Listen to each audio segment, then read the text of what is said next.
ऐसा जो है वो चाइना और भारत के बीच में डायरेक्ट फ्लाइट भी शुरू हो गई वैसे। चाइना और इंडिया के बीच एक ऐसा कॉन्फ्लिक्ट रिजॉल्व होते हुए हम देख रहे हैं कि हमारा इंडिया के साथ किसी भी फोरम के ऊपर हमारी कन्वर्सेशन नहीं होती। भारत फर्स्ट और उसके बाद नेगोशिएट किया है। It is such a big win for Bharat. मैं मल्टीलैटरल फोरम्स में इंडिया और चाइना का मुख्तलिफ जगहों पे होना, मोदी गवर्नमेंट ने और जो लीग गवर्नमेंट है उन्होंने बॉर्डर से पीछे हटने के बाद अब इन्हें प्लीड करना पड़ा है भारत की गवर्नमेंट को। मैं इसलिए दोनों ममालिक ने डिप्लोमेटिक और मिलिट्री चैनल्स के जरिए ये 4 साल तक ये निगोशिएट करते रहे। और नमस्कार साथियों, जय भारत, भारत माता की जय। हिंदुस्तान न्यूज में आप सबका स्वागत है। दोस्तों, foreign minister doctor S Jaishankar ने भारत और चीन की संपर्क को लेकर एक बड़ी जीत हासिल किया है। दोस्तों, तो भारत और चाइना के बीच गलवान इंसिडेंट के बाद भारत और चाइना की डायरेक्ट फ्लाइट बंद कर दिया गया है। 4 साल बाद आप चाइना डायरेक्ट फ्लाइट जा सकते हैं भारत से। उससे भी बड़ी खुशखबरी महादेव भक्त के लिए है। कैलाश महादेव भक्त के लिए एक बड़ी तीर्थ स्थान है। ज्यादातर महादेव भक्त भारत में रहते हैं और कैलाश चीन में है।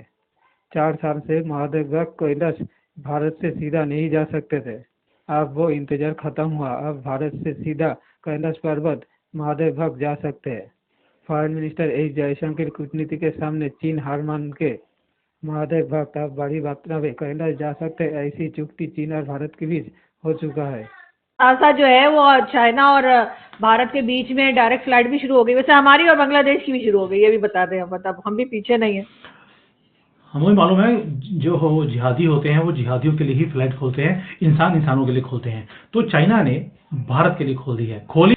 आपने एक चीज नोट करी है आरजू जी कि जब से ये मोदी 3.0 शुरू हुआ है, हाँ। एक ही काम है कि जयशंकर जी जा रहे हैं। जहां पर जयशंकर जी से जाकर काम नहीं होता वहां पर अजीत डोभाल को वो भेज देते हैं। नाम तो सुना होगा आपने, अजीत डोभाल, वही। जी, जी, तो जी। उनको भेज देते हैं और वो जहां जाते हैं वहां पर डील भी कर आते हैं। आपको याद होगा कि अजीत डोभाल यहाँ पर चाइना में भी आए थे।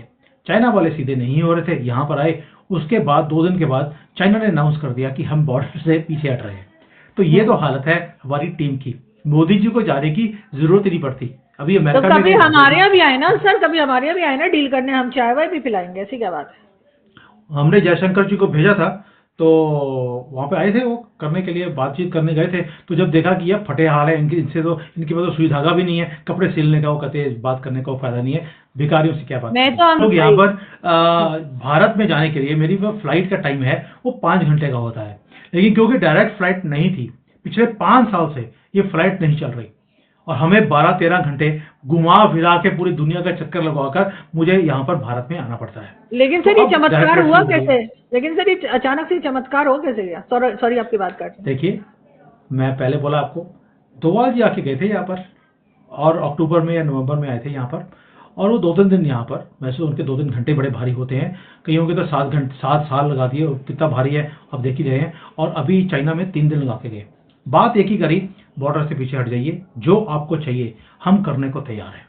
5 साल से चाइना वेट करता रहा कि भारत फ्लाइट्स को रिज्यूम करेगा, इनको वीजा देगा। चाइनीज को वीजा नहीं मिल रहा। आपको मालूम है कि मेरी वाइफ इंडिया जाना चाहती है, उसको भी वीजा नहीं मिल रहा, जबकि वो मैरिड है एक इंडियन नेशनल के साथ, तो भी वीजा नहीं मिल रहा। तो वीजा नहीं दिया, इनकी इन्वेस्टमेंट्स को रोक दिया, ऊपर से इनके जितने ऐप्स थे उनको बंद कर दिया। आपको मालूम है कि कितने सैंक्शंस भारत ने लगाए हुए थे 2020 से, कुछ भी चलने नहीं दिया चाइना का। और आज 5 साल के बाद putting their tail between their legs, they had to move away from the border. Border से पीछे हटने के बाद अब इन्हें प्लीड करना पड़ा है भारत की गवर्नमेंट को। मैं इसलिए नहीं बोल रहा हूं क्योंकि मैं भारतीय हूं, मैं इसलिए बोल रहा हूं कि this is actually the reality. Bharat को एक चीज का मालूम है कि हमारी कंट्री का साइज इतना बड़ा है, हमारी कंजम्पशन मार्केट इतनी बड़ी है, हम किसी को भी घुटनों पे लेके आ सकते हैं। आपको हमारे से बात करनी पड़ेगी, हम आपसे बात करने नहीं आएंगे। ये मैं आपके लिए भी बोल रहा हूं, चाइना को भी हमने ये किया है। आज 5 साल के बाद चाइना को बात करनी पड़ी। दे हैड टू रिक्वेस्ट कि हम बॉर्डर से पीछे हट रहे हैं, हट चुके हैं, हट रहे नहीं हैं, हट चुके हैं। अब आप प्लीज जो डायरेक्ट फ्लाइट्स हैं उसको आप रिज्यूम कीजिए। क्यों चाइना को बोलना पड़ा या प्लीड करना पड़ा, ये बड़ा इंटरेस्टिंग है। कई लोग बोलते हैं कि भाई ये सिर्फ इसलिए कि उन्होंने भारत की मार्केट की जरूरत है। Yes, it's a very big factor. लेकिन चाइना का मेजर मकसद ये है कि उनकी कंपनीज की जो इन्वेस्टमेंट्स हैं वो भारत में करनी है। ये सिर्फ माल बेचना ही नहीं है, भारत में वो बनाना भी चाहते हैं। रीजन ये है कि अभी वर्ल्ड के अंदर एंटी चाइना सेंटिमेंट्स हैं। आपको मालूम है कि लोग चाइनीज प्रोडक्ट्स को खरीदना नहीं चाहते, नॉट बिकॉज कि इनकी क्वालिटी बुरी होती है, ऐसा नहीं है। इंडिया पाकिस्तान में जो मटेरियल इनका आता है वो सस्ते वाला आता है, जो कि घटिया होता है, चलता नहीं है। लेकिन जो यूरोप में, अमेरिका में इनके प्रोडक्ट्स आते हैं, दे आर हाई क्लास। अभी चाइना वो चाहता है कि भारत में अगर वो बनेगा अंडर मेक इन इंडिया, तो यहां से बनकर वो पूरे दुनिया में अगर एक्सपोर्ट होगा तो उसके एक्सपोर्ट्स के ऊपर रोक नहीं लगाई जाएगी। दोस्तों, चाइनीज फॉरेन ऑफिस ने आखिरकार इंफॉर्मेशन रिलीज कर दी है। इससे पहले आपको पता है कि चाइनीज फॉरेन ऑफिस जो है उसने इंफॉर्मेशन रिलीज नहीं की थी रिगार्डिंग ये जो इंडिया के साथ बॉर्डर मैनेजमेंट के हवाले से। और ये जो स्टेटमेंट आई है जिसमें हम ये देखते हैं कि ये पेट्रोलिंग के ऊपर एग्रीमेंट है, ये मल्टीलैटरल फोरम्स में इंडिया और चाइना का मुख्तलिफ जगहों पे होना, it gives them to resolve their bilateral disputes.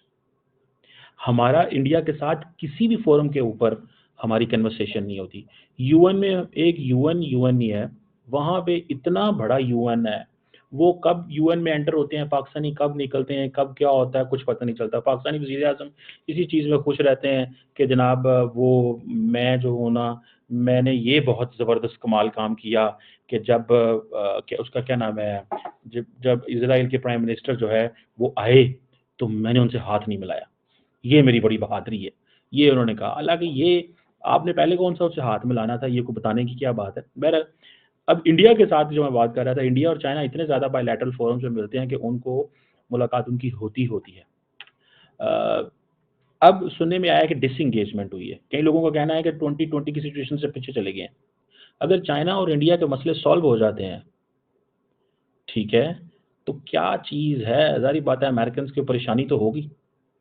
दूसरी तरफ चाइनीज़ को ये बड़ी परेशानी है कि इंडिया जो क्वाड का मेंबर बना है, इस क्वाड का मेंबर बनने की वजह से चाइना इंडिया अमेरिकन की जो एक्सपेंशन है खित्ते के अंदर, ये चाइनीज़ को इस चीज़ से डर आता है।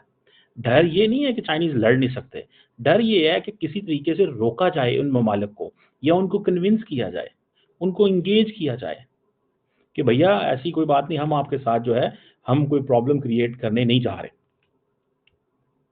ठीक है जी। 1962 में जो हालात ख़राब हुए, जो चाइनीज़ ट्रूप्स थे दे क्रॉस्ड इनसाइड इंडिया, और एक डिस्प्यूटेड जो जिसे कहते हैं ना डिमार्केशन थी, जिससे लड़ाई हुई, पूरा एक कहा जाता है 1 महीना लड़ाई होती रही।